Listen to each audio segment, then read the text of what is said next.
Hello and welcome yet to another episode of So France, where I, Sofia Sion, rant about all the things that you need to hear, from mental health to productivity and motivation. I cover it all. So this week we're going to talk about uncertainty. What uncertainty is it a bad thing or a good thing, and how it can change your life to the positive. But let's start with a little tiny anecdote. So, uncertainty. I mean, if 2020 is not the year of uncertainty, I don't know what is. With the whole coronavirus rampage going on and killing literally everyone, no one knows whether we're going to be left alive or we're going to die or our closest might die. It's a very scary time. And I mean, personally, 2020 has been my year of uncertainty, with surgery out of the middle of nowhere and not knowing what's gonna happen every single week when I'd go to the hospital. I mean, it happens, right? So, picture this. 2020 and the coronavirus are basically two guests that visited your house, and although you already served them dinner and dessert, these people won't fucking leave. No matter what you do, these people won't fucking leave. You wanna go to bed, but these people fucking don't let you. That's what 2020 is to me, people. So, okay. Uncertainty is portrayed everywhere, from businesses to quantum physics to semiotics, even. Like semiotics, which is basically the study of meaning and production of signs and meaning. When you Google uncertainty, usually really dark pictures show up, and gray is the color that's associated with sadness, with coldness, and things like that. Thus, uncertainty is basically shown up as if it were gray, right? Okay, so then you have the second element, which is physics. So in physics, there's this little cute tiny thing called the Heisenberg principle. I mean, it's not cute, but I made it cute, whatever. And the Heisenberg principle basically says that if you know the speed of an object, you have no idea of its exact position. And I mean, if you're interested more in this, I'm going to leave you a little tiny link from a TED Talk that you can see in the show notes, of course. And then you have my favorite, the love of my life except for writing, which is marketing. And in marketing, you have the uncertainty principle, which actually focuses, of course, towards making profits and how to make the most out of uncertainty. But, everyone likes a good, cold, stone, hard fact. And there's this guy, Jonathan Fields, who actually wrote the book on this, saying that uncertainty is actually very, very healthy, that it promotes new aspects of thinking and even my little favorite term, which is getting outside of the box. So Jonathan Fields, in his book, Uncertainty, Turning Fear and Doubt into Fuel for Brilliance, says that certainty is actually a very dangerous concept, because certainty is the comfort zone. And we all know that the magic happens outside of the comfort zone. I mean, am I right? Seriously. And then there's my personal story on uncertainty. So, as you know, I haven't put out an episode in what is probably 2 weeks. And no, it wasn't because I was it was because I was lazy. Let's not fucking kid ourselves. I mean, seriously. But it was also because I am really struggling with my creative flow, and that comes out of uncertainty.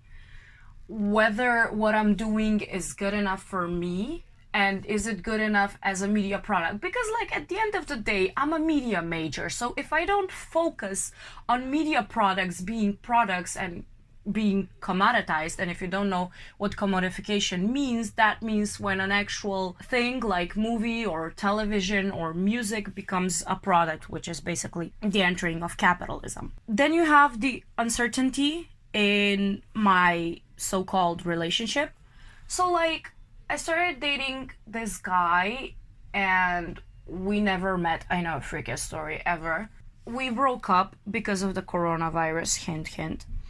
And after we broke up, he was gone for like 2 weeks, and then he showed up out of middle of nowhere and started communicating with me. Then he disappeared again, and I have no idea what's going on. So I have basically two possible outcomes. The first one is I talk to him and be like, yo, whatever we're doing is not cool.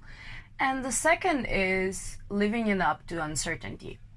And because this is something that 22-year-olds struggle with, hint, hint, our love lives at 22 are the most fun thing that happens to us, I decided to talk to my mother, because my mother is not only one of the smartest women that I've ever met in my life, she has a degree in biochemistry, and she's worked with people with more than 20 years, and she's married to my dad for more than 25 years, and my dad is definitely someone interesting to be married with. Definitely. I mean, my mother is too, but, you know.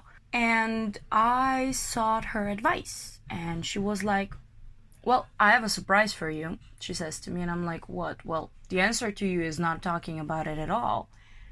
And I was like, Mom, like, what do you mean? Like, talking solves all the problems? To which she started to chuckle and said to me, you know, in my 52 years of experience of living on this planet, I realized that talking not only does not solve anything, but talking actually creates and leads to more problems. And when I actually think about it, she's right. Every single time I've talked to someone about a problem, it has eventually created a new problem. I mean, it could be just me and the people I'm talking to. You don't know, but maybe she's right, and it's something that can work in the broader theory as well. Okay, so she said about uncertainty, right? So she says that whatever is yours is going to come to you. There's the saying in my language, like, что е твое, ке си дойде, which is literally what I translated 5 minutes earlier. And uncertainty has always been a very negative thing. It has always been portrayed as a negative thing. Like in math, no one likes uncertainty. Everyone wants precision and data and percentages and everything. And I've also always been a black or white person. I always wanted to know how things actually happen. And I learned with that conversation with my mother, and even in real life, that actually uncertainty is a good thing. Okay. So let me put this in a little tiny box with a little pretty ribbon for you. So uncertainty is good. Why? Because it leaves an open window for the things to happen naturally. You know, not only what yours is going to come to you, but you are not forcing anything. You are not creating a situation so you can blame yourself afterwards for the outcome, with whatever the outcome is. Second, uncertainty really trains your patience. And similarly to the first one, that letting an open window for things trains your patience in that way that you have to be patient and wait for things. And that open window focuses on training your patience. And there's also the coping with the situation being unresolved. Since the beginning of time, people have thought and have created problems in their heads.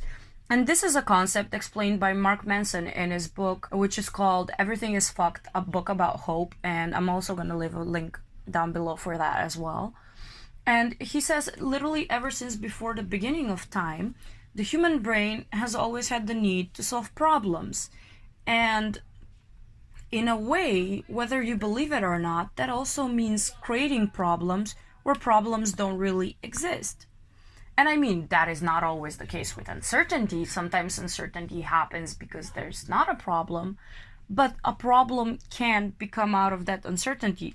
Because I know a lot of people who would say to themselves, okay, I'm uncertain, this is a problem, and this is creating a problem. No, uncertainty means that there are two possible or multiple outcomes of a situation, and sometimes you should just let it be. Living in that uncertainty and letting things unveil naturally gives you, in a way, the excuse that it's not your fault. I've always been a believer in destiny and faith and all those things. So I really believe that if you things happen naturally, they're going to resolve in the best way. Getting back to the conversation with my mother, I was like, but mom, if I let this is going to like kill me, because we're talking but we're not talking, but we're talking but we're not talking. And she was like, no, there are two possible outcomes of this situation. He's either gonna come back to you naturally, or he's slowly going to start to fade away in such a way that you don't even recognize that he's fading away, which leaves you happy without, any actual consequences. Because, like, as I said, there are two possible outcomes in the situation in my love life. That is, whether I talk to him and be like, hey, this is not cool, we need to end this, and of course we're ending it and everyone suffers and is sad and it's bad. And you have the second outcome where things just naturally go with their flow, and I get a happy ending in both ones, whether it's with him or without him. And maybe also in my creative life. Like, I've pushed myself to create when I didn't really have a straight idea on what I want to create. And I just pushed to create. And ideas normally wouldn't even come to me unless I did extensive research and if I did something else. And this episode is different because I've been actually preparing this episode for the last, 2 weeks, and I did my research and I actually let myself get even more involved in the creation of my own podcast and not forcing myself to create just because I needed to create. I mean, we've talked about this like a bazillion times in all my episodes. Consistency is not a thing for me. I am not a consistent person, nor I ever will be. So I shouldn't probably force myself in a box of consistency, because it's never gonna happen. And if it happens, it's gonna be so unnatural to me that not only you, the listeners, are going to feel it, and first of all in my voice, but it's just going to be like, the quality is gonna be bad because it's forced. You know what they say, if you force something, it's probably shit. Yeah. Okay, and there's the third one, the third solution, which is probably my favorite one, and that's to force yourself to be creative and to find a new improved solution. In a situation where uncertainty means there's two possible outcomes to a problem, it can force you to become creative and find a new improved solution. This doesn't revolve around my personal life. It definitely revolves more about my, let's say, future business and this podcast and everything that includes my creative work. So I mentioned that I was struggling creatively because I was sensing a creative block because my roadmap wasn't as clear as I wanted to be. And letting uncertainty enter my life and let it devour my existence in a way, I did not force that creativity, and creativity came with me. Like, I just literally woke up one day and I was like, I think I should do an episode on uncertainty, because I really feel that this is something definitely new, something that is not really spoken of. I mean, at least for us young people. I mean, there's probably a shit ton of businessmen who talk about uncertainty and force you to be creative and everything. But, like, for us, I think it's a pretty new concept that I should definitely explore even more. And if there are other things you want me to cover, definitely leave me a comment or tag me, or I don't know, find a way to just contact me, man. Even if it means through ghosts or something. Okay, no ghosts, please. No ghosts. I'm good.